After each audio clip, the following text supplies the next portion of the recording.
Oke, kalau dari aku, jujur aku sampai sekarang tuh masih punya rasa insecure. Karena juga aku manusia. Ya ampun sih sama manusia, kan kamu beda ya. Masuk ya.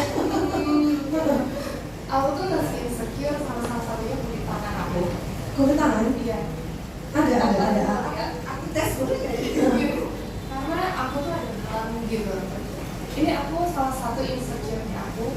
Buat kalian semua nggak tahu, banyak banget yang nggak tahu.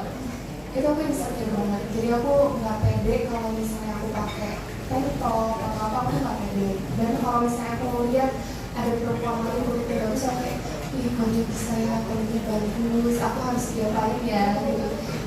Tapi aku berusaha untuk berpikir positif. Oke, aku punya kekurangan segini, aku punya kelebihan segini. Kenapa aku harus fokus sama yang segini, sedangkan aku nggak bisa untuk menjaga yang segininya itu? Jadi aku ya udah nggak apa-apa. Aku cintai diri aku, ini adalah kekurangan aku jadikan ini keunikan dalam diri aku. Manis banget jawabannya, mencari keunikan dalam diri aku. Tapi ya, pertama diri sendirinya. Hal yang pertama aku lakuin adalah aku coba make sure kalau pikiran aku ini dalam kondisi yang baik, karena pikiran itu sangat berpengaruh banget. Jadi kalau misalnya aku lagi stres, lagi apa, itu pasti secara otomatis ke kulit kita nggak bagus, aura kita juga nggak bagus, rambut juga jadi kita nggak bisa styling dengan bagus. Jadi yang paling pertama yang aku terlebih dahulu adalah pikiran. Pikiran dulu, nomor satu. Aku tidur dengan cukup, minum air putih yang banyak, kayak gitu-gitu, kayak makan sayur-sayuran yang banyak. Jadi kita feedingnya ke dalamnya juga adalah dengan hal-hal yang bagus. Karena banyak banget orang mikir kayak, ih kenapa ya kulit aku kayak gini, kenapa ya padahal aku udah pakai skincare bagus segala macam. Tapi kita nggak sadar bahwa apa yang kita makan itu adalah yang dikeluarkan oleh badan kita sendiri. Oke. Keberapa tentang skincare? Ada nggak sih misalnya produk berkualitas yang biasanya kamu percayakan karena makanan yang dimakan udah bagus, tidur udah cukup juga gitu kan ya. Untuk merawat diri sendiri gitu kan udah dulu jiwa raga gitu. Biasanya susah. Ini kita siap-siap ya pertanyaan yang berikutnya juga ya, supaya bisa merasa percaya diri, tapi cantik gitu.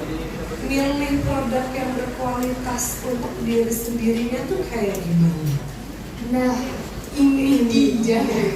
Ini dia. Dulu aku mukanya pernah hancur parah banget, satu muka jerawatan. Dalam 1 tahun loh, aku benar-benar stres banget sampai nggak mau keluar karena malu, bahkan ditutup pakai foundation aja nggak ketutup gitu. Ngerti nggak sih kayak ada kayak banyak polisi tidur gitu? Iya. Geradakan ya say. Geradakan gitu aku dulu tuh. Terus aku kayak teman aku pakai skincare ini, terus kata dia ini bagus banget loh, aku cobain. Terus ada lagi, ini bagus, aku cobain. Ternyata itu salah, yang bagus di orang lain belum tentu bagus buat kita. Jadi cara memilih skincare yang baik itu adalah kita harus kenali dulu tipe kulit kita itu seperti apa. Apakah kita sensitif, kering, oily, atau misalnya kita combination, itu kita harus cari tahu dulu. Kedua, kita harus konsul ke yang ahlinya, dokter. Yang pasti kita kalau mau pakai skincare, dilihat dulu. Ini yang paling standar banget lah ya. Kita harus cek itu udah ada izinnya atau belum. Kalau belum, Karena ketika ngomongin soal bully, jujur aku tuh langsung tadi tiba-tiba flashback. Aku pernah waktu TK dan aku masih ingat sampai sekarang nama yang ngebully aku. Jadi ya udah nggak apa-apa, gitu nggak apa-apa. Karena aku saking hati banget, terus aku sampai nggak mau masuk sekolah 1 bulan. Karena dulu tuh aku waktu kecil, bahkan sampai sekarang aku tuh alergi sama panas. Terus aku tuh alergi sama keringat aku sendiri. Iya, tapi sekarang aku udah terapi. Iya, kecil ya. Kalau gatal kan langsung digaruk gitu. Kalau sekarang mungkin ya udah banyak obat, terus bisa ditahan. Kalau waktu kecil tuh aku bener-bener digarukin gitu. Sampai akhirnya kulit aku tuh luka-luka dan aku tuh dibully gara-gara kulitnya luka-luka.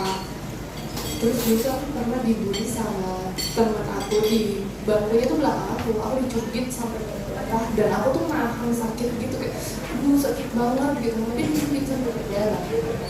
Enggak, karena dia selalu ngebully kulit aku yang luka-luka itu gitu. Tapi dari bulian itu aku gimana caranya berusaha untuk jadi lebih merawat diri aku. Misalnya yang tadi aku suka garuk-garukin yang gatal, aku jadi coba tahan itu dan aku coba kasih obat sampai akhirnya semua sembuh. Dan alhamdulillah aku setelah umur belasan aku tiba-tiba kepilih jadi iklan buat sabun. Aku jadi ngerasa oh ternyata gak ada masalah ya sama diri aku, ternyata gak ada masalah ya sama kulit aku.